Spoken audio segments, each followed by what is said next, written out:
First of all, from 6 p.m. tonight, I am declaring a state of disaster across Victoria. This will be in addition to the state of emergency that has operated throughout. This means that police and others have additional powers. The Victorian Parliament approved 6 more months of emergency powers that allow police to go into that house without a warrant and do exactly what they did. I have to say, shame on every single politician that voted for those powers to give the state. Absolutely. And there will no longer be able to be any groups bigger than 2, regardless of whether they are from your family or someone else. Such extraordinary control over people. We can suspend various acts of the Parliament. We can make sure that we get the job done, and there's no question about the enforceability and the way in which new rules will operate. Oh, look, we stand for freedom. A curfew will be implemented. So there will be a curfew across metropolitan Melbourne from 8 p.m. this evening, and it will run from 8 p.m. to 5 a.m. each and every day. We stand for the little guy, the little woman, you know, we stand for them. You will no longer be able to leave home or go any further away from your home than a 5-kilometre radius. You will not be able to be at any point more than 5 kilometres away from your home for the purposes of shopping for what you need. We're not for, oppressive fascist government. Only one person will be able to go shopping once per day, and they will need to secure the goods and services that are what you need within a 5-kilometre radius. In terms of exercise, recreational activity is now no longer allowed. You will be allowed to have 1 hour of exercise no further than 5 kilometres from your home. We're for freedom and individual rights and all that. Police will be out in force, and you will be stopped, and you will be asked, and you will need to demonstrate that you are lawfully out and that you are not breaching that curfew. Going to a mate's place, going and visiting friends, being out and about for no good reason, all that will do is spread this virus, and therefore that curfew will apply from 8 p.m. Tonight. Where the hell are they now, Rowan? That's gone. Those days are gone. This is a classic textbook steps towards totalitarian government.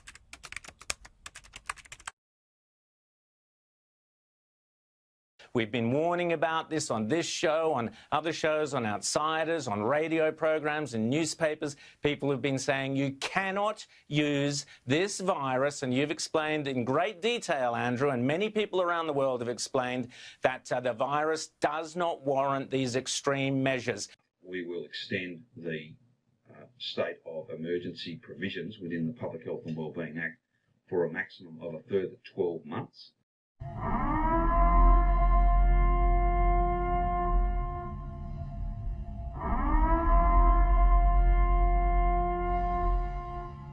So little flu in our Victorian community this year because of a range of things, not least of which distance, hand hygiene, all of those restrictions and measures we've put in place. If you've got symptoms, cold or flu-like symptoms, there's every chance you've got this virus.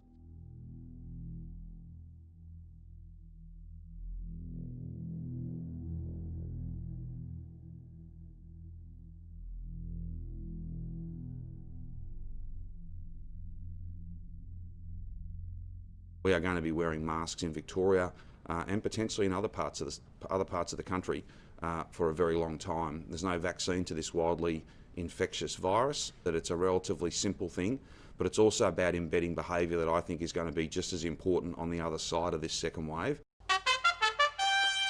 You are warned to stand by for an important announcement at 15:30. This is news of the gravest national consequence concerning the war with Eurasia. 15:30. I just want to recap really briefly on what we're already doing, because we have a significant commitment. We have Operation Sentinel, which is every day 500 police officers out and about, tasking, checking populous places, knocking on doors, a whole range of things. We have Operation Sentinel 2, which is the vehicle checkpoints, 8 vehicle checkpoints right around the restricted area, those permanent ones where we're checking the access and egress right throughout the state. We have Operation Shielding, 160 transit police officers, transit protective services officers, I should say, and 80 police officers from transit who are out there every day, and they're making sure that there's public assurance. They're checking who should be in proper areas, and they're enforcing as you would expect them to be doing so. And from our perspective, though, the people, the vast majority who are doing the right thing, need to understand for those who aren't, there is a consequence. And there are consequences, and I want to be really clear on that. In the last week, we've seen a trend, an emergence, if you like, of groups of people, small groups, but nonetheless concerning groups who classify themselves as sovereign citizens, whatever that might mean, people who don't think the law applies to them. We've seen them at checkpoints, baiting police, not providing their name and address. On at least 3 or 4 occasions in the past week, we've had to smash the windows of people in cars and pull them out of there so they could provide their details, because they weren't telling us where they were going. They weren't adhering to the Chief Health Officer guidelines. They weren't providing their name and their address. We don't want to be doing that, but people have to absolutely understand there are consequences for your actions, and if you're not doing the right thing, we will not hesitate to issue infringements, to arrest you, to detain you where it's appropriate. The message is clear from me, and it's simple. We want you to stay at home. That's what the Chief Health Officer wants you to do. We expect you to adhere to the Chief Health Officer guidelines. If you don't, we will be enforcing those. We will issue infringements. We will arrest you. We will detain you where we have to. We've got to bank all that we have achieved. We've got to make sure that counts for something, and that it can be translated into a long-term set of rules, a long-term stable and defendable number of cases until a vaccine comes.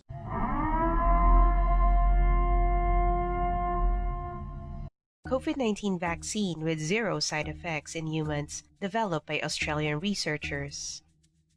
Researchers at the University of Queensland in Australia created a COVID-19 vaccine which caused no side effects. So I know that is not exactly what everyone wants to hear. I get that. That is the frustration of this thing. It is stubborn. It will not be easily defeated, but it has to be defeated properly in the second wave, or it'll just be back, and it will be back with a vengeance.